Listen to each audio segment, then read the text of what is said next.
4 में से 2 पेपर में तो आएगा ही आएगा, हर साल किसी ना किसी पेपर में आता ही।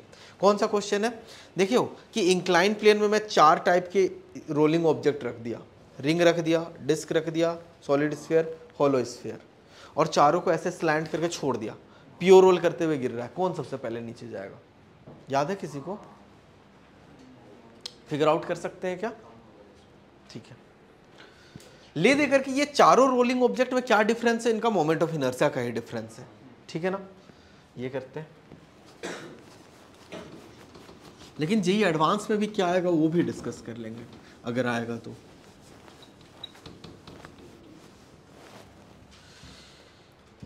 पहले तो सिंपल टू सिंपल ऐसे इंक्लाइंड प्लेन है,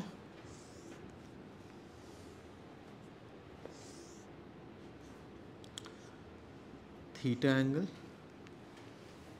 थोड़ा साइड में इसको बनाते हैं, एनालिसिस इंपॉर्टेंट है।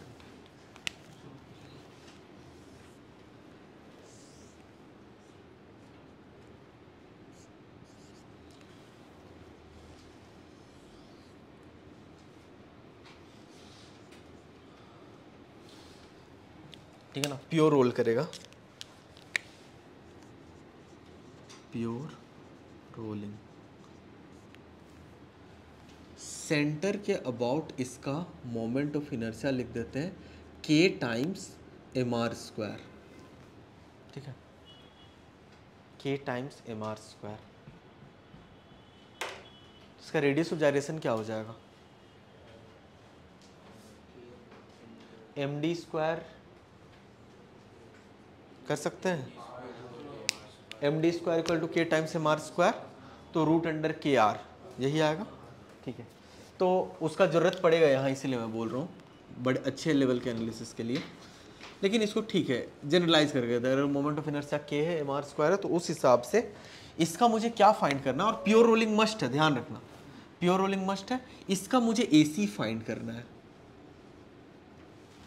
ठीक। एक बार खुद से ट्राई करो, नहीं होता तो मैं करूँगा। सारे फोर्सेस देखना, नॉर्मल लगेगा, फ्रिक्शन भी लगेगा तुम्हारा, नॉर्मल भी लगेगा, फ्रिक्शन भी लगेगा, एमजी भी लगेगा, और उसके बाद वो प्योर रोल करते हुए नीचे की तरफ गिर रहा है।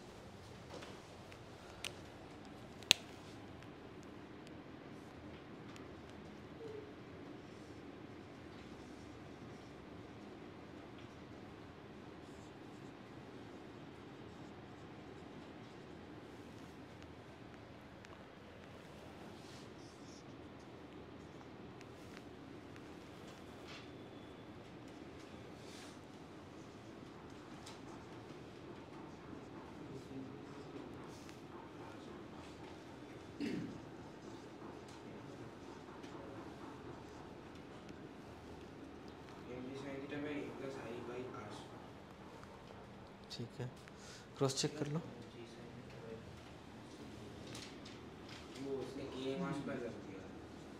तो ऐसा ही तो करना है, के टर्म्स में आंसर चाहिए।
यही आएगा।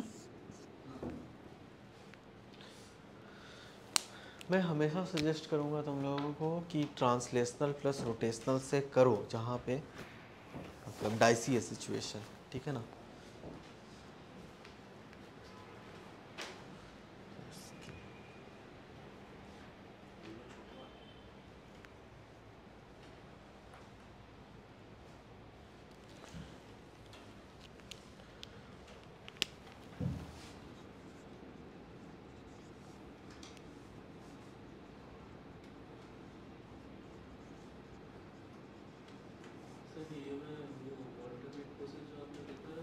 कौन सा पिछले क्वेश्चन? हाँ सेम आया, बढ़िया। उससे भी कर सकते हो कि नीचे वाला पॉइंट पकड़े, M G normal M G sine theta बस आएगा, अल्फा टाइम्स ए सी करके वो मिल जाएगा, ठीक है ना, आ जाएगा। तो रिंग या होलो सिलेंडर, उसके लिए के की वैल्यू कितनी होगी? 1, ठीक। अच्छा, डिस्क के लिए, डिस्क या फिर सॉलिड सिलेंडर के, एक काम करते हैं ना, इसको इंक्रीजिंग ऑर्डर में डालते हैं। रिंग के बाद जो है के की वैल्यू आएगी 2/3 आता है। 2/3 किसका होता है? होलो स्फीयर, होलो स्फीयर, ठीक। तो के की वैल्यू इसकी आएगी 2/3 मतलब 0.66, ठीक। फिर आएगा तुम्हारा हाफ, मतलब डिस्क या फिर सॉलिड सिलेंडर, के की वैल्यू आएगी तुम्हारा हाफ या फिर 0.5। और लास्ट आएगा सॉलिड स्फीयर, सॉलिड स्फीयर के की वैल्यू 2/5 या फिर 0.4, ठीक। तो मुझे तुम लोग ये वाला पार्ट क्लीन ही रखना, लेकिन डायरेक्ट मुझे बताओ कि अगर मैं ring, disc, solid sphere, hollow sphere चारों को अगर रेस कराऊं तो सबसे पहले नीचे कौन आएगा? सबसे रेस कौन जीतेगा? क्यों? के अगर सबसे कम है तो एसी सबसे ज्यादा, समझ में आ रहा है? तो के सबसे कम सबसे ज्यादा ये हुआ, मतलब सॉलिड स्फीयर सबसे फास्ट नीचे आएगा। प्रैक्टिकल भी इसका वाल्टर लेवन का वीडियो है, उनमें उस पर देख सकते हो। उन्होंने एक्चुअल में ऐसे चारों ऑब्जेक्ट को लेकर के ऐसे लिफ्ट किया और रेस कराया, प्योर रोल करते हुए नीचे गिरा, सॉलिड स्फीयर सबसे फास्ट नीचे आएगा। तो इसको बोलते हैं, कंपैरिजन में डाल देते हैं इसको।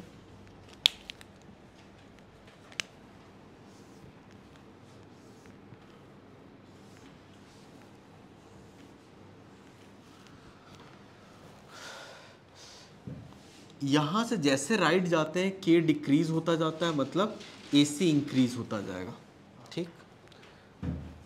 इसको ऐसे देने की ज़रूरत नहीं, डायरेक्ट एरो बना सकते हो। जैसे यहाँ से आगे की तरफ जाते जाओगे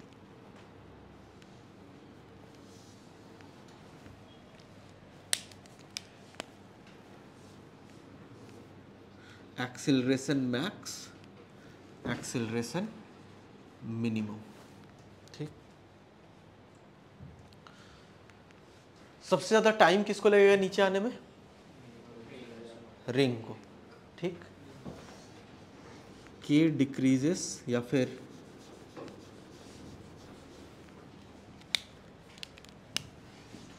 एसी इंक्रीजेस, टाइम डिक्रीजेस। तो जैसे यहाँ से राइट गए, टी मिनिमम, टी मैक्सिमम। और क्या कंपेयर किया जा सकता है? मैक्सिमम स्पीड के साथ नीचे कौन पहुंचेगा?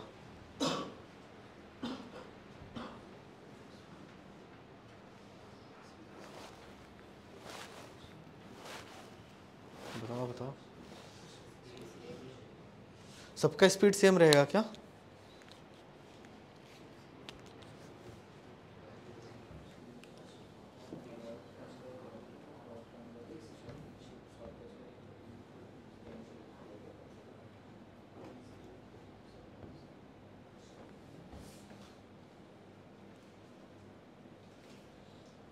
कैसे, ये खुद से फाइंड करके बता सकते हो?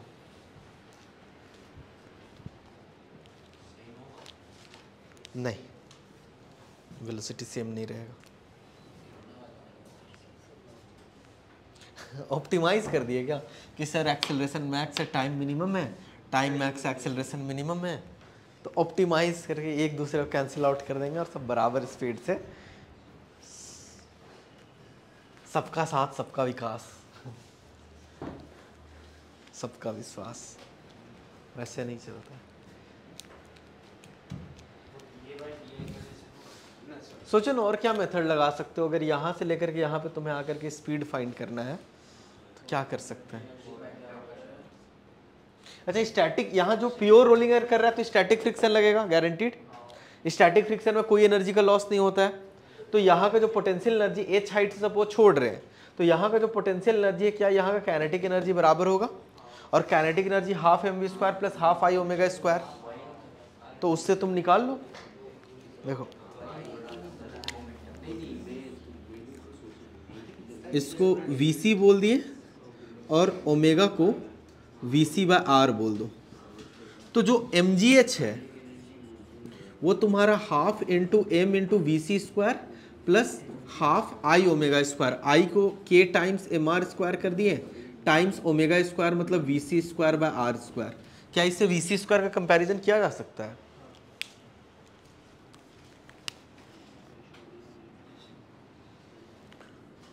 m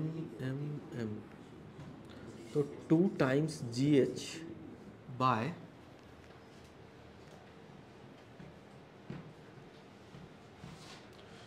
1 प्लस k का अंडर रूट,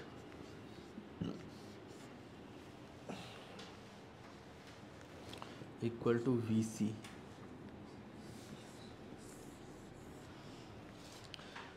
क्या लगता है कौन सबसे ज़्यादा स्पीड से नीचे आएगा? सॉलिड स्फीयर, जिसका एक्सेलरेशन ज़्यादा वही।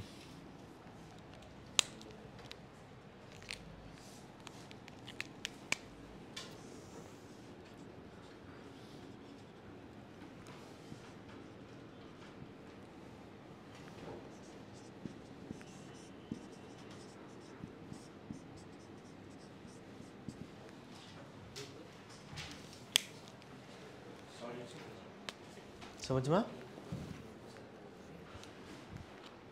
अच्छा अब मुझे ये बताओ कि ये तो समझ में आ गया कि इन चारों को रेस कराएंगे तो सबसे पहले कौन नीचे आएगा, तो वो टाइम के हिसाब से समझ में आ गया कि मिनिमम टाइम उसको लगेगा तुम्हारा सॉलिड स्फीयर को, इसीलिए सॉलिड स्फीयर जीत जाएगा। ठीक, सबसे लास्ट कौन आएगा? रिंग, ठीक है ना, सबसे लास्ट रिंग पहुंचेगा।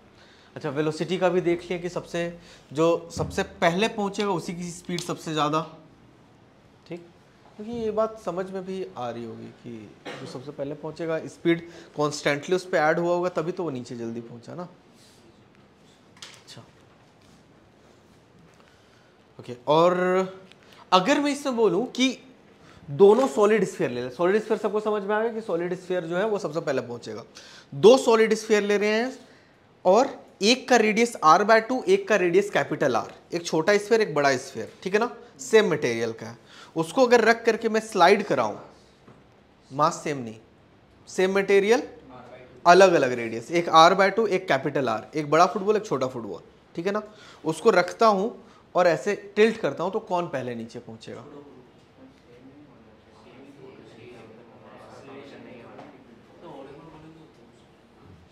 दो स्फीयर है, एक छोटा स्फीयर r/2 एक बड़ा स्फीयर R, ठीक, उसको भी ऐसे इंक्लाइन में साथ में ऐसे रख के छोड़ दिए, प्योर रोल करते हुए नीचे आ रहा है, कौन पहले पहुंचेगा या साथ में पहुंचेंगे?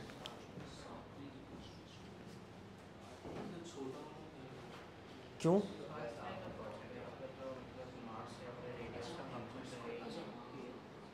बताओ, सही बोल रहा हूँ, ठीक है। एक पर्सन बोल रहा है कि साथ में पहुंचेंगे, कोई बोल रहा है जो अलग अलग पहुंचेंगे, या कौन पहले पहुंचेगा?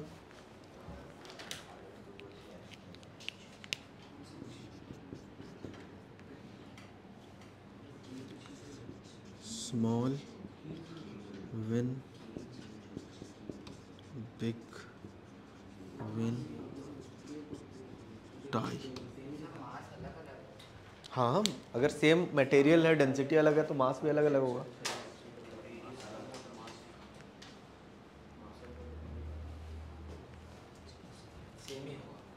हाँ, कितने लोग बोल रहे स्मॉल जीत जाएगा सर? ओके, 2-3 लोग हैं। बड़ा वाला जीतेगा? कोई भी नहीं, टाई हो जाएगा sir. Correct answer is tie हो जाएगा, ठीक है ना। किसी के पास हॉटस्पॉट है या टेथरिंग? ठीक है, अच्छा ठीक है, वीडियो देख लेंगे। All right, so much for the friction. Now let's go to something entirely different. I have here a brass solid cylinder. And here I have an aluminum one with the same dimension, the same radius and the same length. Now this one is at least 5 times heavier than this one, maybe 4 times. And I'm going to do a race between them.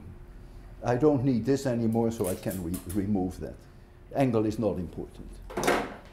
And now the question is, which one do you think will win the race? Which one will reach the end first? The heavy one? Or the light one? Or maybe they arrive at the same time? What do you think, Fee? I think the silver one.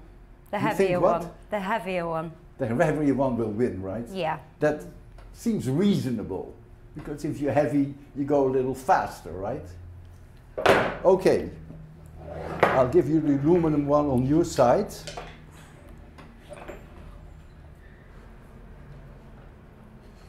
Ready for that? 3, 2, 1, 0. No difference. Dead heat. No difference. Why is that? So we know that if the cylinders have the same length, the same radius, that weight is unimportant. Could be anything. This could be 10 times heavier. Okay. Now I will have here aluminum, and I have another aluminum which is shorter. They have the same radius, but now this one is shorter. Which one do you think will now win? I suppose the surface area, the longer one, is that larger? So would that have more friction? So would that be slower? You think this one will lose the race? The larger one will lose the race. Will lose the race. Very good. Let's take a look. 3, 2, 1, 0. No difference. So now I have shown first that the weight is unimportant. I have now also shown that the length doesn't matter. Now comes the question, I have here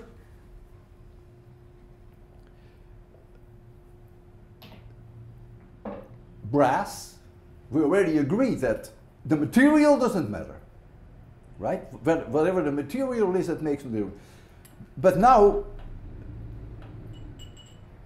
the radius is very, very small. So they're both solid. The fact that they have different materials, it's no problem. We have already demonstrated that doesn't matter. They have different lengths. We have already demonstrated that that doesn't matter. But now comes the issue, would it make a difference if the radius is so different as they are? What do you think now? What do you think? You think the smaller radius will win or the larger radius? I think the larger radius. Will win. Yeah. Well, you have very good intuition.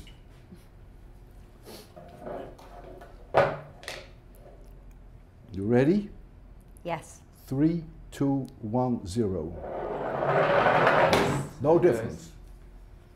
In other words, I have now shown you something quite remarkable, which is not at all intuitive. As long as a cylinder is solid, it makes no difference, number 1, what the material is that it is made of, number 2, what its length is, number 3, what its diameter is. They will all roll down in the same time. Now I have a last question for you. This is aluminum solid, and this is aluminum hollow. Now we're going to do a race with these two. Which one do you think will win the race? I think the solid one's The solid one will win the race. Yeah. Do all of you think that? I suppose because the weight, we've already shown the weight doesn't really matter. So it's whether there's any airflow comes into it, maybe because it's hollow, could that affect it? Well, what is your vote? I would say the solid, yeah, solid intuition. The solid one will win. Yeah. You will think? Same time. I think So we have 3 people for same time, I think. this one will win. and we have you also the same time? Same time. Two people same time, 2-1, this one will win.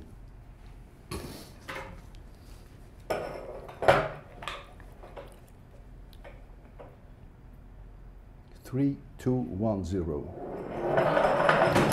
The hollow one will always lose. Independent of its weight, independent of its diameter, independent of its length, the hollow one will always lose. So then I show the kids, I tell the kids I have here 2 cylinders, and I'm not telling them which one is hollow, but one of them is hollow, which you can't tell. But now they understand that the hollow one goes slower, it will be very easy for them to determine which one is the hollow one. 3, 2, 1, 0. Hollow one always loses.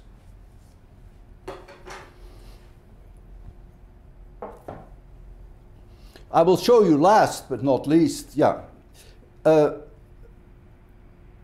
larger difference than what I have here you cannot even imagine. This one is enormously heavy, enormously light. This one is way longer, enormously small radius compared to this one. Even these two, since they are both solid, should arrive at the same time.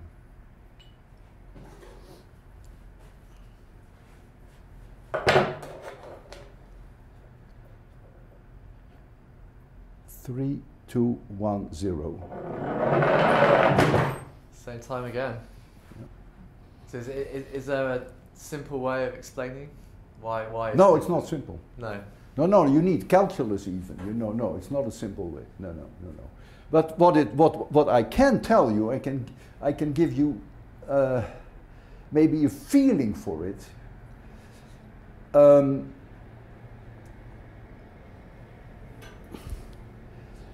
If you take these 2 cylinders, then the outer cylinder, the outer circumference, has the highest speed, of course. The inner one has a much lower speed. In other words, if you look at it from an energy point of view, have you ever heard of the word kinetic energy? Okay, so if you think of this as a series of shells, but they're all together solid, then most of the kinetic energy per weight is on the outside and not on the inside. Right? Because the speed is higher. And so if I make slices which all have the same mass, then the ones with the highest speed have the highest energy. Well, kinetic energy is 1/2 mv squared. Yeah? Now here, all the weight is at the outer portion. Therefore, all the kinetic energy is sitting in here, in the part which is the highest. And therefore, it takes more time to go down, because it's not so fortunate that it has mass here which takes very little energy. So this one demands way more energy per weight than this one. And therefore, it is purely a matter of geometry. तो सबको tie होगा ये बात समझना है कैसे. Equation में आ जाओ. एक्सेलरेशन में कहीं भी बोला हुआ है रेडियस पे डिपेंड करेगा. एक्सेलरेशन में कहीं पे भी बोला हुआ है कि रेडियस पे डिपेंड करेगा? नहीं. अच्छा, एक्सेलरेशन में कहीं पे भी बोला हुआ है कि मास पे डिपेंड करेगा? नहीं. एक्सेलरेशन में बस ये बोला हुआ है कि जो भी ऑब्जेक्ट है उसका के का वैल्यू क्या होना चाहिए, उसके अलावा सब चीज सेम. ठीक. तो अगर मैं बोलता हूं कि एक बड़ा स्फीयर है, एक छोटा स्फीयर है, ठीक, दोनों का मास भी सेम है, एक शायद तुम्हारा हेवी मेटल का बना हुआ हो, एक वुड का बना हुआ हो, लेकिन दोनों सॉलिड स्फीयर है, दोनों को मैं इसके ऊपर डाल करके ऐसे इंक्लाइन किया, कौन जीतेगा? या टाई होगा फिर से. एक वुड का बना हुआ है, एक मेटल का बना हुआ है, ठीक, वुड वाला बड़ा है, मेटल वाला छोटा है, मास भी सेम है. अब इसको रेस कराएंगे तो कौन जीतेगा? दोनों सॉलिड स्फीयर है. स्टिल टाई, मास पे डिपेंड ही नहीं कर रहा है. सिर्फ k की वैल्यू पे। अगर सॉलिड स्फीयर है ना, चाहे कुछ भी ले लो, दोनों को रेस कराओगे तो साथ में पहुंचेंगे, ठीक है। दिस इज द पॉइंट जहां पे जेई एडवांस घुसेगा तुम्हारे पास, ठीक।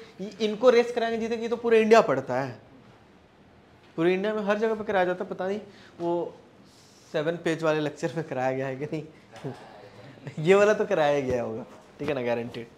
तो ये वाला चीज पूरे इंडिया में हर जगह कराया जाता है, राइट। तो उस पर जेई एडवांस नहीं घुसेगा, वो जेई एडवांस इस पे घुसेगा कि अगर मैं अलग अलग साइज का 2 स्फीयर लूं, अलग अलग मास का लूं, अलग अलग डेंसिटी का लूं, तो कौन जीतेगा। ये है जेई एडवांस का जोन। समझ में आ रहा है। तो बस तुम्हें क्या ध्यान रखना, के की वैल्यू देखो, ठीक, इस चीज पे। ओके तो ये तो मैं लिंक भेज दूंगा ग्रुप पे, ठीक है ना, वो वीडियो खुद से देख लेना। वाटर लेविन का एक्सपेरिमेंट। क्या चीज, हाँ इसीलिए तो इक्वेशन निकाले हैं। देखो कहीं पे भी डेरिवेशन कराया गया होगा ना, वो के टर्म्स में नहीं कराया जाएगा। इन जनरल कोई स्फीयर ले लिया गया, उसके साथ सॉलिड स्फीयर या डिस्क लेकर के उसका करा दिया गया, फिर उसके बाद उसका कंपैरिजन कराया जाएगा कि देखो ये होता तो इतना होता, ये होता तो इतना होता, ऐसे होगा। ओके ना, तो ये बात समझना जरूरी है। क्लियर हो गया सबको। ओके तो ये इंपॉर्टेंट था थोड़ा, इसको नोट डाउन कर लो। अब नेक्स्ट जेई में जो क्वेश्चंस आए इस पे रोलिंग पे,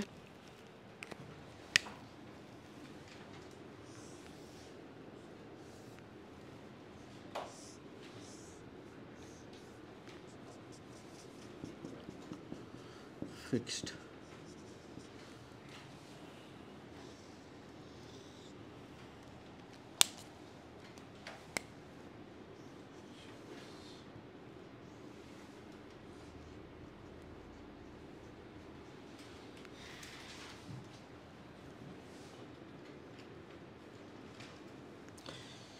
एक सर्कुलर ऑब्जेक्ट है, ऑब्जेक्ट क्या है पता नहीं, ठीक है ना, रेडियस आर है, उसको प्योर रोल कराते हुए वी नोट और omega equal to V naught by R ये दे दिया गया, ठीक।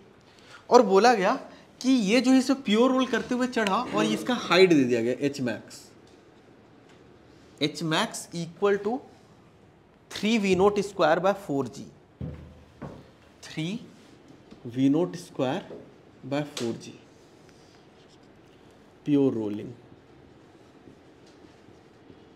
थ्रू आउट, प्योर रोल करते हुए 3 V naught square by 4g। Identify object,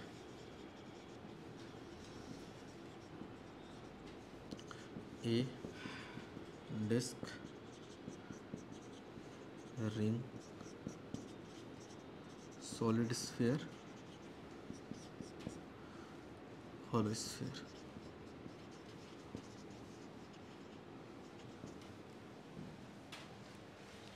बताओ एनर्जी कंजर्व करना है, हाइट दिया हुआ है mgh वहां का इक्वल टू नीचे kinetic energy, k times mr square करके करना, k की वैल्यू आएगी कुछ,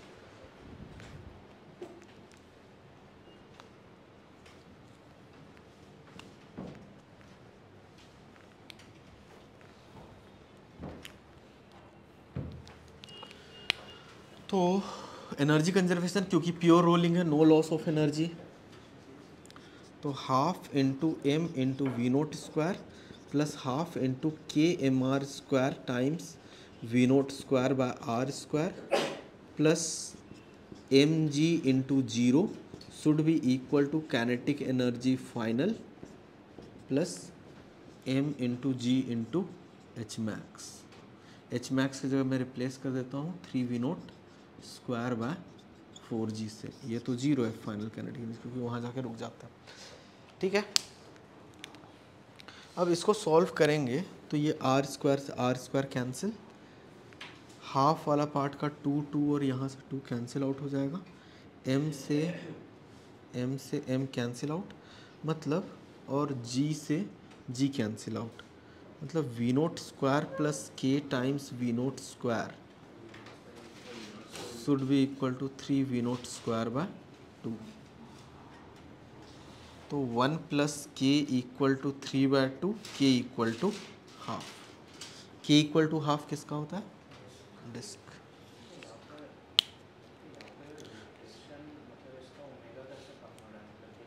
फ्रिक्शन, फ्रिक्शन प्योर रोल तो यहाँ कर रहा है ना, और प्योर रोल में ये थोड़ी बोला गया कि फ्रिक्शन लगेगा, नहीं लगेगा।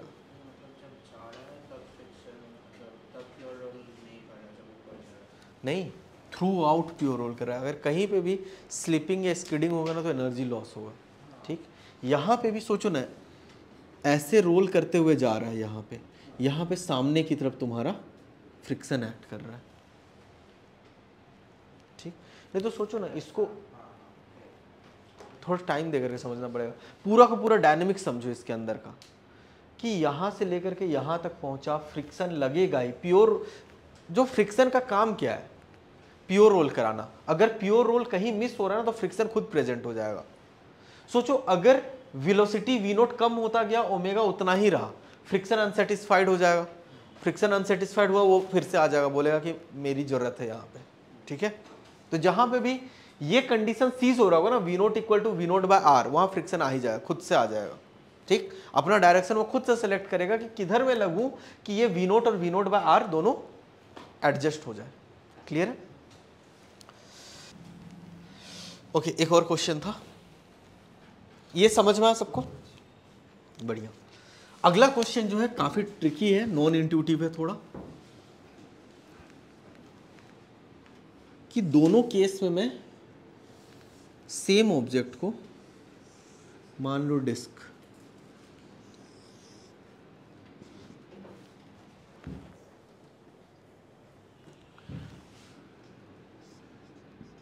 वी नोट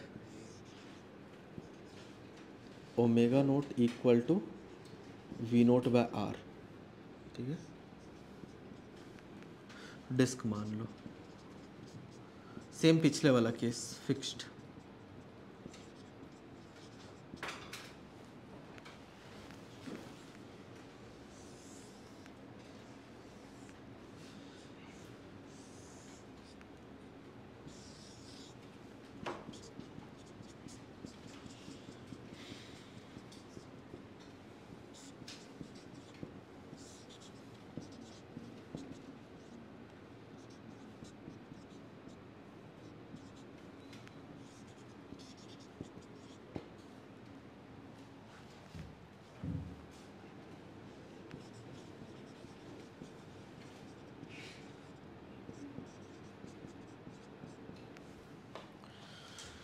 दो केस है, दोनों को इनिशियल कंडीशन वी नोट और omega naught equal to V naught by R दे दिया गया, उस केस में उतना ही दे दिया गया।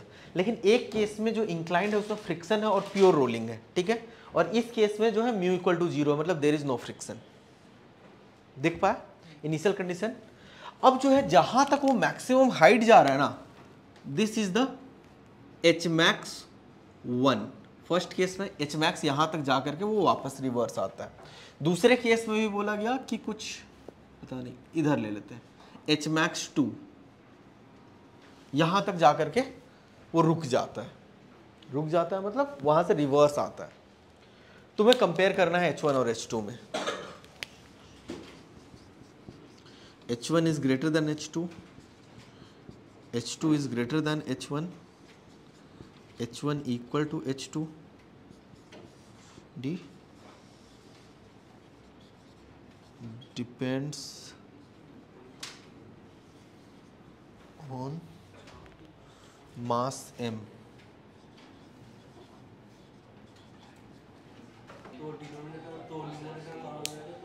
सही बोल रहे हो, बिल्कुल सही बोल रहे हो।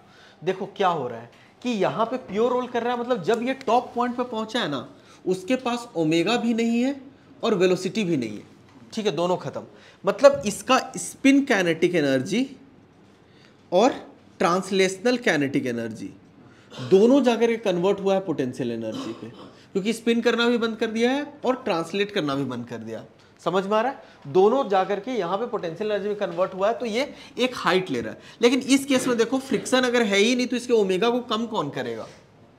ओमेगा कोई कम करेगा नहीं। तो जहां पे वो एच मैक्स पे पहुंचा ना, वो घूमेगा बट उसकी वेलोसिटी 0 हो गई, मतलब इसकी स्पिन काइनेटिक एनर्जी वो कन्वर्ट नहीं हुई पोटेंशियल में, सिर्फ ट्रांसलेशनल काइनेटिक एनर्जी पोटेंशियल में कन्वर्ट हो रही है, ठीक है ना। इसीलिए ये कम हाइट तक जाएगा और ज्यादा हाइट तक। दूसरा लॉजिक क्या, इसमें जो है फ्रिक्शन सामने की तरफ काम कर रहा है, फ्रिक्शन सामने की तरफ काम कर रहा है, और यहाँ पे फ्रिक्शन इसके सामने हेल्प ही नहीं कर रहा है, ठीक है।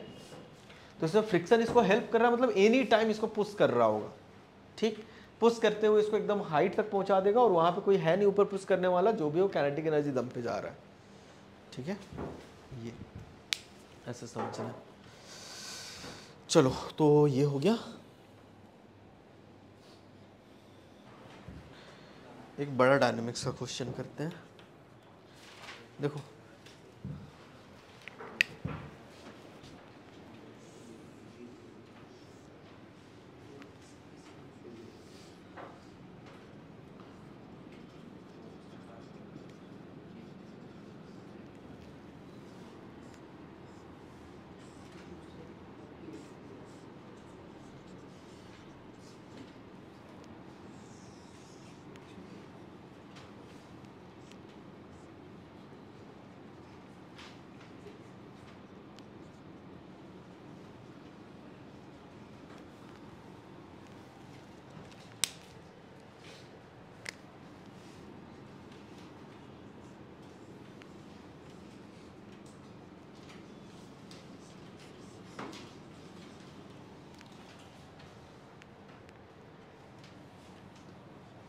देखो ये जो क्वेश्चन है ये सिर्फ सिंपल डायनेमिक्स का क्वेश्चन है, लेकिन थोड़ा बड़े इक्वेशंस बनेंगे, लंबे इक्वेशंस बनेंगे, लेकिन वो इक्वेशंस फिगर आउट करना। हम लोग को इस केस में फाइंड क्या करना है, find acceleration of that disc. कैसे हो रहा होगा, फिगर आउट कर पा रहे हो इस गिवन सिचुएशन में डायनेमिक्स? क्या हो रहा होगा, ये m तो नीचे जा रहा होगा और ये अनरोल कर भी हो रहा होगा और साथ में भी आगे जा रहा होगा, समझ में आ रहा है? ठीक है, इसके इक्वेशंस लिखो, बहुत वेरिएबल्स रहेंगे, सिर्फ इक्वेशन लिख करके छोड़ देना, ठीक है ना।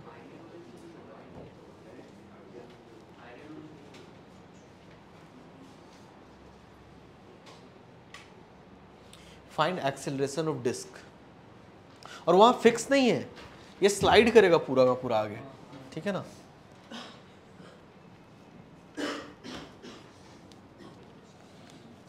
ऐसे जब बड़े क्वेश्चन हो, कॉम्प्लिकेटेड क्वेश्चन हो, तो एकदम क्लीन करना, ठीक है। क्लीन मतलब एकदम साफ साफ से, नहीं तो कहीं पे भी छोटा सा मिस होगा ना, स्टार्टिंग से फिर से करना पड़ जाएगा, कंफ्यूज हो जाओगे। तो पहले पूरा डायनामिक्स देखो कि ये अल्फा से भी ऐसे घूम रहा होगा, ये सामने ये AC से जा रहा होगा, तो नीचे वाले पॉइंट को देखते हैं, तो नीचे वाला पॉइंट जो है ना एक्सेलरेट कर रहा होगा AC प्लस अल्फा आर से, और ये AC प्लस अल्फा आर ले दे करके इसका एक्सेलरेशन बन जाएगा। ये सब समझ में आ रहा है? A equal to AC plus alpha into R. अच्छा, इसमें टेंशन T है, तो यहाँ पे भी टेंशन T होगा, इसमें mg लगा,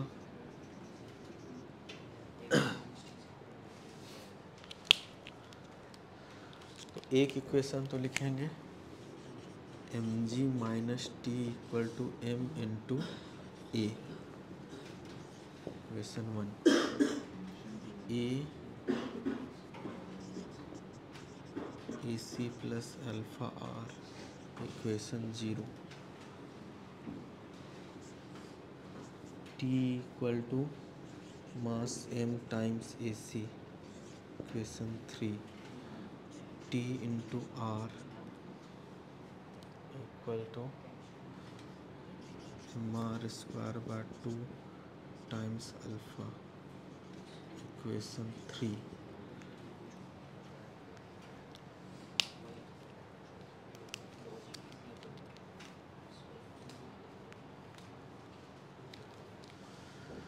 क्या यहाँ पे बोल सकते हैं AC equal to alpha R होगा? नहीं, प्योर रोलिंग हो ही नहीं रहा यहाँ कुछ, ठीक है ना।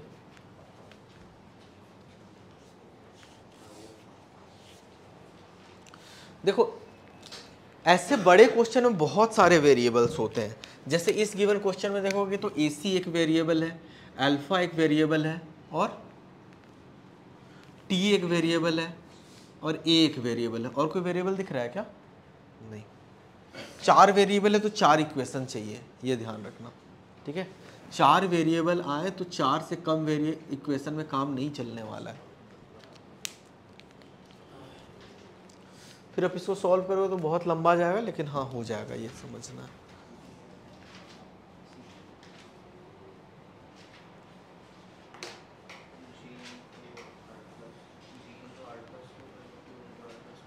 ठीक है, हो जाएगा, वैसे कोई दिक्कत नहीं है।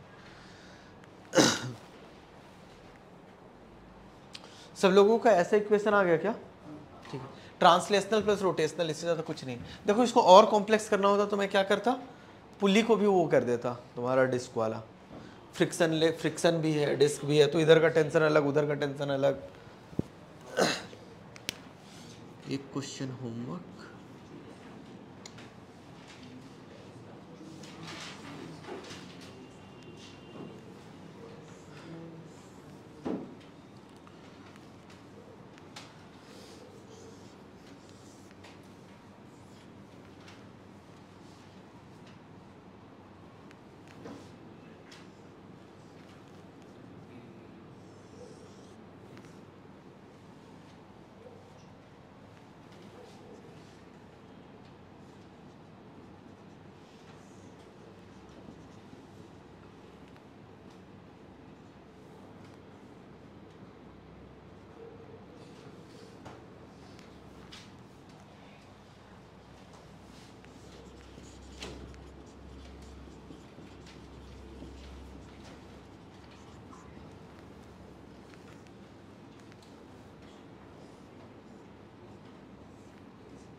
ये वैसा ही कंबाइंड क्वेश्चन बन गया जैसे वो डिस्क वाला कर रहे थे, ठीक है ना, जो चरखी वाला था।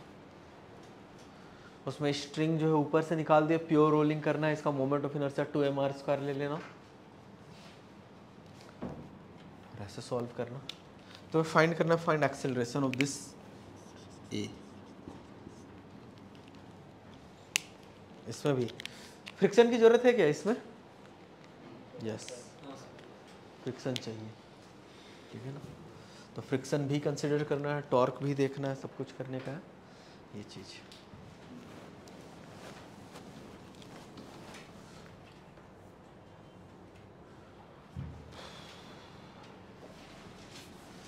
एक लास्ट क्वेश्चन और एक छोटा सा कॉन्सेप्ट।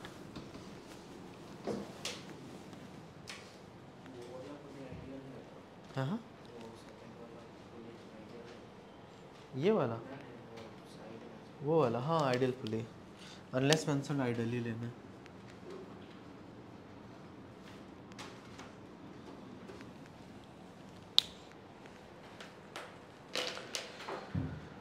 रोटेशन का एक तुम लोग को वर्कबुक भेज दिया क्या? क्विज 1 नहीं भेजा हुआ है, सिर्फ मोमेंट ऑफ इनर्शिया वाला गया हुआ है क्या?